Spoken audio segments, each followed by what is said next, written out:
Dr. Robert Winstanley-Chesters, a postdoc fellow of University of Cambridge. It's about uncovering North Korean resource history. Okay, so thank you very much to Lonnie and to everyone for inviting me to this. I want to thank the people that made this partly possible. So I want to thank the Academy of Korean Studies, the Museum of Ethnology at the University of Hamburg, and Yuna Sung, who's the Asian Studies librarian at the University of Michigan Asian Studies Library. So I promise that in 15 minutes I'm not going to read my paper in entirety. It's quite a large paper, and hopefully the discussants and other people have had a chance to read it themselves, or will get a chance to read it themselves at some other point. But I am going to read the first page, because while I'm going to summarize the rest of it, it will allow me to sort of contextualize and frame the rest of this piece of work, which is quite a large piece of work. It contains no criminals, triads, or anything else, so I apologize for that. It does actually contain one criminal. But, so the announcement of any economic, so this is about the Gyeongju Deposit, the rare earths deposit that was discovered, or not discovered, but described in an announcement by an Australian mining corporation and the North Korean Ministry of Mining a couple of years ago. So the announcement of any economic or diplomatic interaction with Pyongyang or agencies of the North Korean state tends to produce an extraordinary outburst of hostile or anxious comment from global commentators. SRE Minerals, an Australian mining company's press release that it had in 2013 formed a joint stock company with North Korea's Ministry of Mining to exploit a seemingly endless, enormous deposit of rare earth minerals in the north of the Korean Peninsula was no different. These were enormous, dramatic claims, capable, if true, of having a direct impact on the field of regional and geopolitics. The Kim dynasty of North Korea would instantly, at least on paper, have become one of the wealthiest governments in the world, replete with the global leverage that would entail. No longer would Pyongyang presumably be concerned to placate, or even in its rather esoteric and distinct way, placate global or regional public opinion or the narratives of non-governmental organizations, advocacy, or activist networks. No longer would North Korea really need to fear the United States or its regional supporters' military capacity. No longer would North Korea need to even make piecemeal efforts to accommodate the ambitions or desires of the People's Republic of China. Like petro-states such as Kazakhstan, Saudi Arabia, or Venezuela at one point, when the market was good, North Korea could go its own dictatorial, autarkic way, securing the knowledge that with such a valuable asset in hand, moral or ethical imperatives would come second best, at least somewhere, to the logic of the much maligned market. Becoming a strong and prosperous nation, of course, for North Korea has been a tortuous process, and veracity of statistical analysis aside, partners interested in extracting the surplus value and exchange benefits from Pyongyang's apparent rare earth bonanza would have to tread carefully. The Egyptian engineering firm Orascom's recent experience with building a very profitable mobile phone network under Pyongyang's remit in exchange for refurbishing the Brugge Hotel, and then suffering extreme difficulties in extracting the profit, is a case in point. However, with potential resources on that scale to hand, surely even Pyongyang would not endanger the much-needed cooperation and interaction that would be required to capitalize on the opportunity.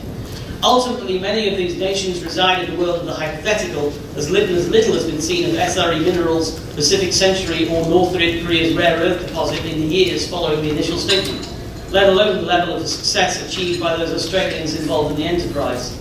But one of the key issues for anyone encountering or engaging with such interactions, and something which cannot be set aside, is the terrain and tenor of those claims and statistics.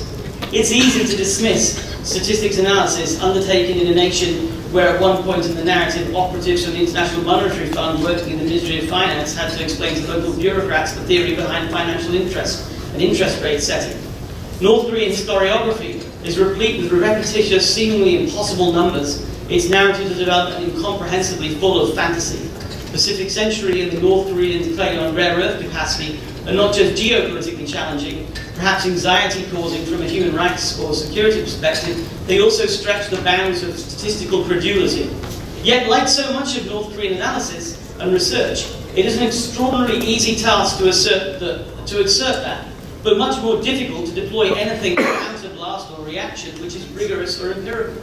There have been interesting and robust attempts in recent years, such as general statistical analysis of Daniel Schweckendeck and the work of Stefan Haggard, and more specifically within the field of mineral resources, the valuable and considered reports from the US Geological Survey. However, ultimately, there have been no works which derive their material directly from the locality of North Korea and its mineralogical spaces, which is essentially the starting point for this paper.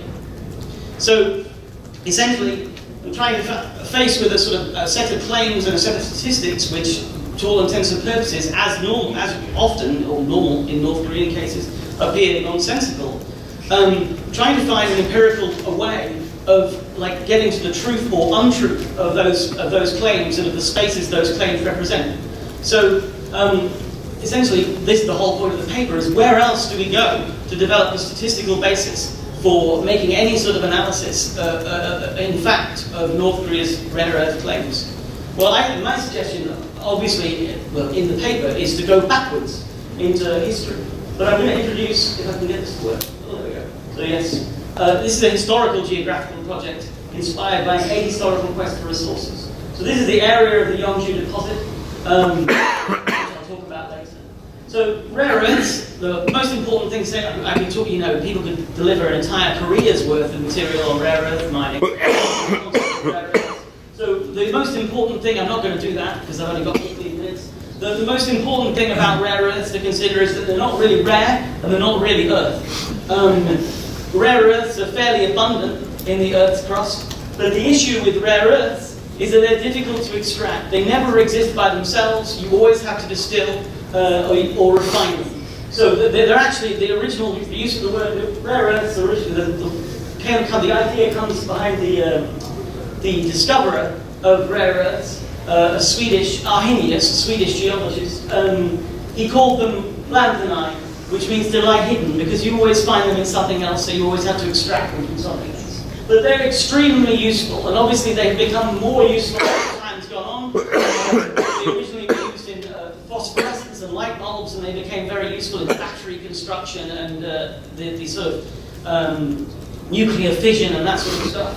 So they became very useful as modernity develops, as mobile phone technology increases, and the use of mobile phones increases. They become ever more in demand. So they used to be essentially produced in America. The largest mine in the world used to be Mountain Pass in California, but they stopped production there in the 90s, and ever since, the Bayanovo mine in China has really captured the sort of like the world's rare earth market to the extent that at one point they controlled 90%, 97% of the world's supply, and even demanded that if you really use rare earths in your manufacturing capacity, you had to manufacture the product which you were using the rare earth for in China. Which has obviously led to a lot of other, in very recent years, a lot of other extractive possibilities around the world. And also the reuse of spoil and all sorts of other old mining material. But North Korea has had the history of North Korean rare earth mining goes back to the 40s, where following Japanese geological exploration, the Soviet Union and North Korea in their uranium mine at Chosan mined monazite and various other ores from which you find rare earths. So it connects back to history, and the paper connects back to Korean mining histories in general, and we're looking for sources in Korean mining history. So Korean mining history primarily used to revolve around gold, because gold was extraordinarily important for Korean government in order to give as tribute in vassalage to various Chinese dynasties, to the Mongols, and unfortunately for the Japanese during the Hideyoshi invasion, they captured most of the gold reserves. And of course, eventually, the fact that there was gold in them, the Korean hills, was discovered by modern sort of colonial adventurers such as Ernst Oppert, who tried to raid the royal tombs of all their gold in 1860, and extraordinary figures like James Morse, who was a Nebraskan who once was in the California gold rush of the 1850s and 60s, and set up the first foreign mining consultant company in Korea, Unsan, which ended up being the very last foreign company in Chosen during the Japanese occupation managed to keep the company American until 1941, when they were finally kicked out the day after Pearl Harbor. There was an extraordinarily important mining resource to the extent that they were tolerated by the Japanese until that point. So, where do we capture all these, where do we get this historical data from?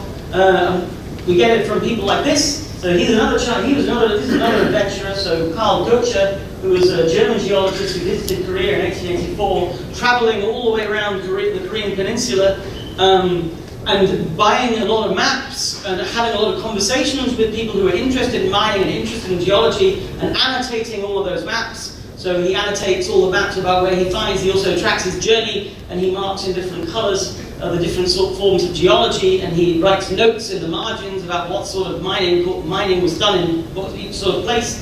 And these are all in the Museum of Hamburg, Museum of Ethnology in Hamburg. I have an enormous amount of these maps. Some of these treasures under the South Korean government designation. And they really represent the whole. They really represent the whole pre-colonial geology sets of geological knowledges. So these sort of geological surveys from the 15th and 16th, 17th century atlases, and also we go back to the colonial period. The Japanese. If there was one thing the Japanese occupation was adept at, it was doing enormous numbers of surveys of resources in the Korean peninsula. So the annual report on the reforms and progresses in Chosen, which the University of Michigan has and the British Library has, reports a huge amount of statistical data on mining capacity and mineral capacity in Chosen. That changes the legal code related to mining. Interestingly, exploitation of different resources, including molybdenum, in 1916, after 1916, which was an ore from where rare earths are found, and all these sort of different projects. But the real source that I found that is really has a real utility in deriving some sort of statistical base that lies here in the National Archives and Public Records Administration at College Park, and that is in the captured North Korean documents collection. I think it was somewhere between 19th of October and the 3rd of December, the US Army's Document Recovery Unit raided the Mining Ministry in Pyongyang. And they captured, along with all the other material that they captured in those brief months of occupation, they captured all of the topographic and surveying information that the North Koreans had collected with the Soviet Union between 1945 and 1950, and the whole catalogue of surveying information that they'd inherited, in a sense, from the Japanese colonial period. So these contains infrastructure. It's actually extraordinary. Infrastructure and above-ground topographic surveying, so area plots and building plans, shaft faces for every single mine in North Korea, topographic surveys of every mine. A number of which are still functioning, including Musan, which ultimately I am going to focus on in particular. They also, the kit-based designs that they bought from the Soviet Union and China for various sorts of development, bulletins and proclamations from the Mining Ministry, including lots of guides on how to nationalize South Korean mining corporations, because obviously, in the first instances of the war, North Korea did very well in occupying southern territory, and really thought it was going to be the controller of these resources. It contains the entire catalogue and archive of mineral production targets in North Korea at the time. It includes the daily and weekly production reports for every mine in North Korea on every single type of ore. And the essential point of this research and this collection is using documents like the production reports, is to build up an analysis or a usable analysis of the particular ore types and mineral resources that North Korea currently exploits, and which the Australian and North Korean Mining Ministry are working with, or are theoretically working with, the Gyeongju Super Deposit.